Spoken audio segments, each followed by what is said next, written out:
ఈ మధ్య కాలంలో భార్య బాధితులు మరీ ముఖ్యంగా చెప్పాలంటే, ఒకప్పుడు వార్తల్లో భర్త పెట్టే హింసలకు తట్టుకోలేక చనిపోయిన భార్య, వరకట్న వేధింపులు తట్టుకోలేక చనిపోయిన భార్య.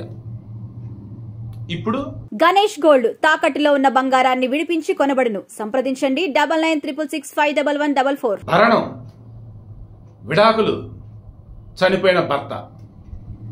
అతుల్ సుభాష్ దగ్గర నుంచి మొదలు పెడితే రీసెంట్గా ఈ లాస్ట్ వన్ అండ్ హాఫ్ మంత్లోనే ఇది 5వ 6వ సేమ్ అదే ప్యాటర్న్.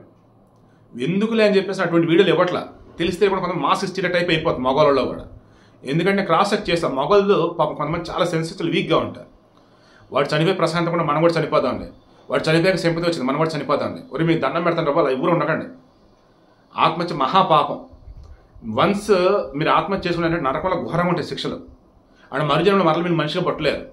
సో ఆత్మహత్య జోలికి పోకండి. అంతకైతే ఈ విడాకులు అన్నట్టు 492 కేసులు పెట్టి వేధిస్తుంటే ఎవరికి చెప్పపెట్టకుండా ఏదైనా ప్రశాంత ప్రదేశానికి వెళ్ళిపోయింది. చనిపోవడం మాత్రం చేయకండి. పాయింట్కి వస్తున్నా. ఈ అతుల్ సుభాష్ తర్వాత ఇది 5వ 6వ ఈ 4-5 వారాల్లో ఇతను పీటర్ కర్ణాటకలో హుబ్లీలో చిన్న ప్రైవేట్ జాబ్. పింకీతో ఇతనికి 2 years బ్యాక్ పెళ్ళైంది. బట్ ఇద్దరి మధ్య ఏదో ఇష్యూస్. 3 నెలలుగా వేరేగా ఉంటున్నారు, కలిసి లేరు. 3 నెలలు అయింది విడిపోయి. ఇంకా విడాకులకు అప్లై చేసింది. కోర్టుకు వచ్చింది. ఇంకా కోర్టులో విచారణ అటెండ్ కాకుండా ఇతను చనిపోయాడు. ఒక లెటర్ రాశాడు. అందులో అమ్మా నాన్న నన్ను క్షమించండి, నా చావు కారణం పింకీనే, ఇది నా శవపేట మీద రాయించండి. ఎందుకంటే నేను చనిపోయిన తను కోరుకుంటుంది, నా చావు తనకు కావాలి. బతికుంటే 20 లక్షలు భరణం ఇవ్వాలంట, 20 లక్షలు సెటిల్మెంట్ చేసుకోవాలంట. నా జాబ్ ఎంత, నేను సంపాదించేది ఎంత, తనకి 20 లక్షలు నేను ఎందుకు ఇవ్వాలి, ఎక్కడి నుంచి తెచ్చేవాలి, నా వల్లకి అది హింసిస్తుంది అని చెప్పేసి చనిపోయాడు. 2 days బ్యాక్ వీలైతే ఫోటో దొరికిద్దాం చూస్తాను. అతను కూడా ఐ థింక్ నార్త్ ఇండియా అతను కూడా ఇదే టెక్నికల్ సైడ్ సాఫ్ట్వేర్ అతను కూడా ఇదే బాధ. నేను ఆమెను వేధిస్తున్నది ఏమీ లేదు, కలిసి ఉన్నంతకాలం బాగున్నాం, నచ్చట్లేదట, విడిపోయేద్దట, సెటిల్మెంట్ అంట, అన్ని లక్షలు ఇవ్వాలట. యాడని తెస్తాడు మగోడు? అమ్మా నన్ను వదిలేసి మీతో రావాలి వేరు కాదు, మరలు మీరు ఆడింది ఆట పాడింది పాట మీ ఇష్టం మొత్తం వాడు తీర్చాలి, అప్పు చేయని యాడ్ చేయని మీకు కోరింది వాడు ఇవ్వాలి. ఆ తర్వాత మరల మీకు వేరే వాళ్ళ మీద బుద్ధి పొడితేనో, ఇంకా అనకూడదు కానీ మీ దరిద్రం కొద్ది బుర్ర లేదని గొలం మొదలైతేనో దాన్ని ఇంక వీడిని హింసిస్తారు. అదేమంటే వేరేవాడితో కలగలిసి వీడిని చంపుతారు.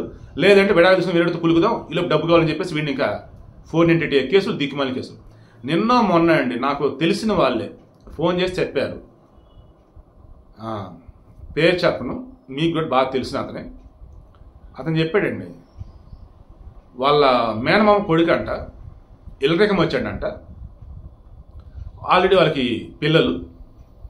దెన్ వాళ్ళ ఆవిడ ఏదో బిజినెస్ చేస్తుంది, ఇతను కూడా మార్కెటింగ్లో ఏదో ప్రొడక్ట్స్ అవి ఇవి అమ్ముతూ ఉంటాడు బయట. కొంచెం అంతా లైఫ్ బాగానే ఉంది.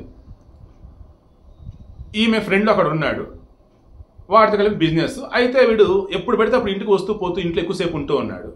చూశాడు. ఇక కోపం వచ్చి అరిచేశాడు. ఇక దాంతో ఇతన్ని ఇంట్లోంచి వెళ్ళగొట్టి ఊరెళ్ళి సెటిల్మెంట్ అంటూ ఊర్లో అందరి ముందు వచ్చేసి క్షమాపణ చెప్పిన తర్వాత ఇతని ఆస్తిని మళ్ళీ వాళ్ళ అమ్మ నాన్న పేరు మీద ఆస్తిని వీళ్ళ కూతురు రాయమని చెప్పి అది కూడా ఓకే అయిన తర్వాత దెన్ కోర్టు విడాకులంటే అప్రోచ్ అయ్యి మరలా అక్కడ వేధింపులు అన్నట్టు, వరకట్న వేధింపులు అన్నట్టు కేసు. అందులో ఎవరో నిలిచి తెలుసా?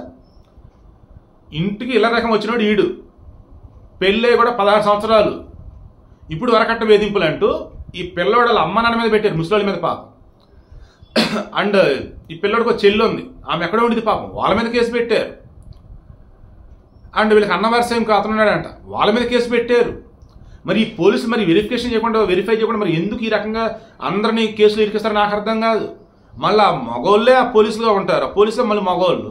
మళ్ళీ అవతల ఒక మగోళ్ళని ఈ రకంగా వేధిస్తూ ఒక ఆడం వచ్చేసి కేసులు పెడుతుంటే క్రాస్ చెక్ చేయకుండా ఎఫ్ఐఆర్ ఫైల్ చేస్తా పోతా ఉన్నారు. ఎంతమంది ఈరోజు మగవాళ్ళు ఇబ్బంది పడుతున్నారంటే ఆడవాళ్ళ వల్ల చెప్పలేమండి, బయటకు చెప్పులేక కుమిలిపోతున్న మగవాళ్ళు ఎంతోమంది. సో వీడియో క్లోజ్ చేస్తున్నా, దండం పెట్టి మరీ చెప్తున్నా, ఈ న్యాయస్థానాలు కోర్టులు ఎన్నైనా చెప్పని గ్రౌండ్ లెవెల్ ఉన్న పోలీసులు మాత్రం మారటంలా. ఒక ఆడామిల్లి కేసు పెట్టగానే మగవాడి ఫ్యామిలీ మీద అడ్డదిడ్డమైన సెక్షన్ల కింద పెట్టి హింసిస్తా పోతున్నారు. అది తట్టుకోలేక చనిపోతున్నారు కొంతమంది, గట్టి లారీ పెట్టుకుని వాళ్ళు ఇస్తున్నారు ఇంకొంతమంది. దయచేసి పోలీసుకు నేను దండం పెడుతున్నా సోదరులారా, కోర్టులు క్లియర్గా చెప్పినాయి 498 పెట్టగానే మీరు తీసుకోవద్దు, విచారణ చేశాక కేసు ఫైల్ చేయమని. మీరు మాత్రం అలా కాదు, ముందే అసలు కేసు ఫైల్ చేసేస్తున్నారు. ప్లీజ్ మగవాళ్ళని బతకనేవ్వండి. అలా అని చెప్పేసి మగవాళ్ళు మొత్తం మంచివాళ్ళని అనను, ఎదవలు ఉన్నారు కాదనట్లా. బట్ పనికి మాలిన ఆడవాళ్ళు పెట్టే కేసుల్లో అమాయకులైన మగవాళ్ళని ఇబ్బంది పెట్టకండి, అన్యాయంగా చనిపోతున్నారు.